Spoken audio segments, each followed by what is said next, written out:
Fahameraba-tsika tsirairay avin-drahitra tsy alady maraina faharoapolo ny volana oktobra ity. Sotranin'Andriamanitra isika fa mbola nomeny an'izao fahafahana mandray tenina izao indray amin'ity maraina ity. No andirantsika ny amin'ny mofinainan'io dia vavakisika. Iranay tsara indrindra mbola velom-pisaoranao zahay eny amin'ny tombontona izay omena anay. Misaotra tompo satria fahasoavana trano no arotsaka aminay ary ny fahamarinanao no mahatonga anay tsy ho very ihany koa ny amin'ny lalan-diso. Ko mangataka anao hiteny manoloana anay hatrany indrindra amin'ity maraina ity mba ahafahanay mandray fanapa-kevitra tsara kokoa hatrany ka tsy ho very tokoa anie izay rehetra mino anao fa azo ny fiainana mandrakizay. Anaran'i Jesosy, amen. Lohateny mofinainantsika androany dia manao hoe mihinana ny ravin'ny hazonaina. Alaina amin'ny Apokalipsy 2:2 manao hoe ary teny an-daniny roa amin'ny ony nisy hazonaina mamovo 2 samy hafa sady mamoa isam-bolana ary ny ravin'ny hazo dia ho fanasitranana ny firenena maro. Amen.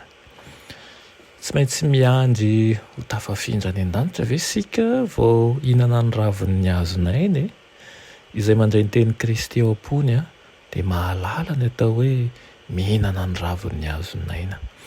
Ny fahalalana izay avy amin'Andriamanitra izany ny mofinaina, io no ravin'ny hazonaina ho fanasitranana ny firenena maro. Velona ny aim-panahy rehefa hinoana sy ampiarina ny tenin'i Kristy. Dia toy izany no hahatonga antsika ho iray amin'i Kristy, miha-matanjaka ny fanandramantsika izay marefo teo aloha. Izany ny fiainana mandrakizay raha azontsika mafy hatramin'ny farany ny finoantsika nananantsika tany am-boalohany.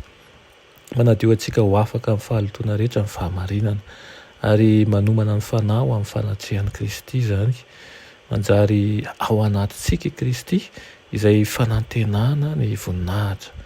Zava-dehibe tokoa ny ananan'ireo izay manolo tena hitandrina ny didin'Andriamanitra, fahalalana tsara ny soratra masina araka ny fahaizany misaina izany. Dia toy izany ihany koa ny anarantsika ny fanavatena.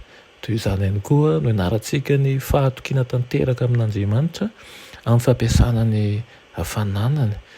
Ny fahatakarantsika ny sitrapon'Andriamanitra, izany no nanomezany antsika ihany koa ny Baiboly. Tsy manana fialan-tsiny ray aman-dreny raha mandatsy azo fahalalana mazava kokoa momba ny sitrapon'Andriamanitra.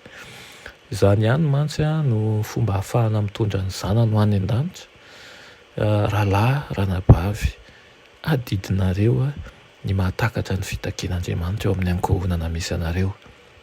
Tsy maintsy ataontsika antony-draharaha ny manao izay hatakarana ny sitrapon'Andriamanitra. Tsy misy afa-tsy izany no aizantsika manabe ny zanantsika ihany koa araka ny tokony ho izy. Aoka anie mba ho araka ny sitrapon'Andriamanitra ny teninao rehetra. Aoka anie mba ho araka ny sitrapon'Andriamanitra ny fihetsika ao rehetra. Ka tsy hanaraka ny fisainana sy ny fanaohan'ireo izay mandatsy hakatoan'Andriamanitra isika fa mba tena ho jiro manazava azy ireny tokoa aza.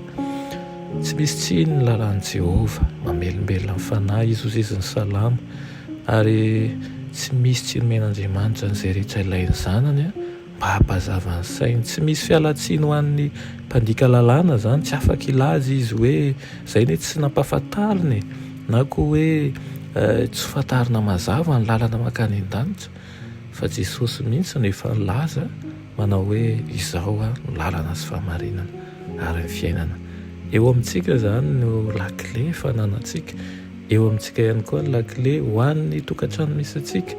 Aoka ny eo tokantrano vavahadin'ny lanitra mihitsy ny tokantrano misy anao. Amen.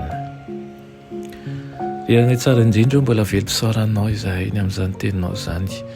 Angataka aminao izay tompo mba ahitandro an'izany fahamarinana avy aminao izany ka tsy handeha anjambany fa handeha araka ny fahamarinana sy ny fahazavana avy aminao. Amin'ny anaran'i Jesosy, amen.